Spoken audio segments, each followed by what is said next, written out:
আমার নাম কালী। গায়ের রং কালো বলে জন্মের সময় আমার ঠাকুরমা বলেছিল, বাবা গো, এ যে একেবারে মা কালী। সেই থেকে আমার ডাকনাম হয়ে গেল কালী। মা ভালো নাম রেখেছিল শ্যামা।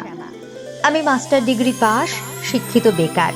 ছোটবেলা থেকেই আমাকে শেখানো হয়েছে আমায় গাঢ় রং মানায় না, গাঢ় কাজল লাগাতে নেই, জোরে জোরে হাসতে নেই, স্লিভলেস কুর্তি ব্যবহার করতে নেই।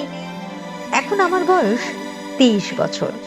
ঠাকুমার নিদান কালো মেয়েকে পার করার জন্য জোর কদমে সম্বন্ধ খোঁজা শুরু করো।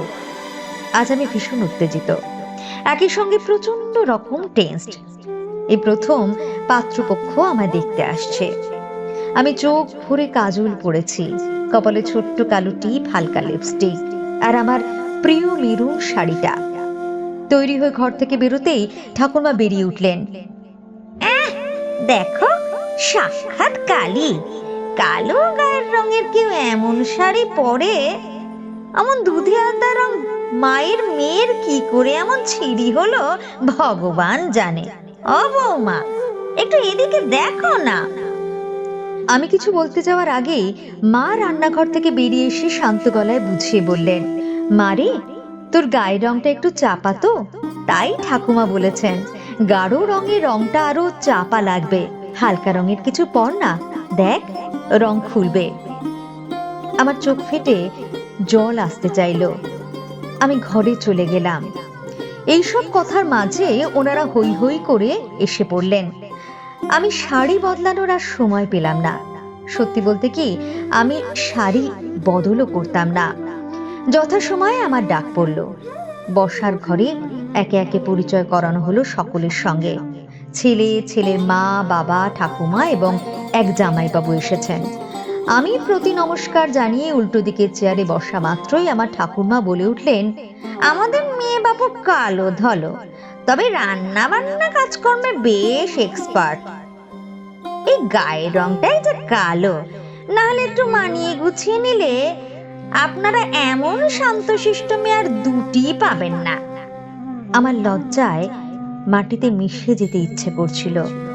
এমন সময় ছেলের ঠাকুরমা পান চিবোতে চিবোতে বাবাকে বললেন, তা স্পষ্টে বলি বাবা, আমি তো গায়ের রং চাপা শুনে ভেবেছিলাম উজ্জ্বল শ্যামবর্ণ হবে হয়তো। এ তো দেখছি গায়ের রং একেবারে ময়লা, মুখশ্রী সাদা মাটা। লেখাপড়া তবু করেছে, যদি একটা চাকরি বাকরি কিছু করতো তাও না হয় আত্মীয় সম্মুখে একটা মুখ থাকতো। কি বলো বৌমা, দেখে শুনে ছেলের বিয়ে দেবে যখন। আমার আর বসে থাকা সম্ভব হলো না। শটান দাঁড়িয়ে বললাম, মাফ করবেন, আমাকে আপনাদের অপছন্দ হতেই পারে, সকলের সকলকে যে পছন্দ হবে এমন কোনো কথা নেই, কিন্তু তার মাপকাঠি যদি গায়ের রং আর মুখশ্রী হয়, আমি সরাসরি বলছি আমাকে বাতিল করার আগেই আমি এই বিয়ে রিজেক্ট করছি। তখন পিন ড্রপ সাইলেন্স। আমি বেরিয়ে আসতেই তখন ছেলের মা ব্যক্তিত্বময়ী কণ্ঠে বললেন, এই মেয়ে দাঁড়াও।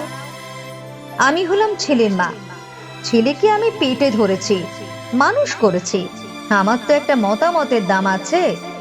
মা, বিয়ের সময় আপনি এবং বাবা আমাকে কালো গায়ের রং বলে যথেষ্ট হেনস্থা করেছেন।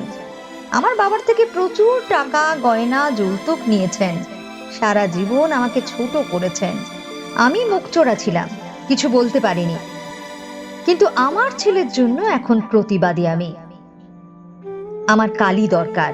আমি জানি আমার ছেলের অমত হবে না। আর আপনি তো রোজ সন্ধ্যায় ভক্তি ভরে গান গান, শ্যামা আমার কালো, তা এই শ্যামাতে এত আপত্তি কিসের? সবচেয়ে বড় কথা, আপনার নাতিও যথেষ্ট কালো। শুনে আমার ঠাকুমা বললেন, ও তো বেটা ছেলে, সোনার আংটি আবার বাঁকা। কে জানি বাপু, এত আদিক্ষেতা বিয়ের পর বজায় থাকলেই ভালো। এমন সময় নীরবতা ভেঙে স্বয়ং পাত্র বলে উঠলেন, থাকবে ঠাকুমা, থাকবে, সারা জীবন আদিক্ষেতা বজায় থাকবে। কি জানেন, আপনার নাতনিকে কলেজে যাবার পথে রোজ দেখতাম। ওই কোমর ছড়ানো চুল আর বুদ্ধিদীপ্ত চোখ দুটো ছাড়া আর কাউকে মনে ধরল না যে। সময় পাল্টেছে, রুচিগুলো এবার বদলাতে হবে যে। জং ধরে গেছে যে আদ্যিকালের ভাবনায়।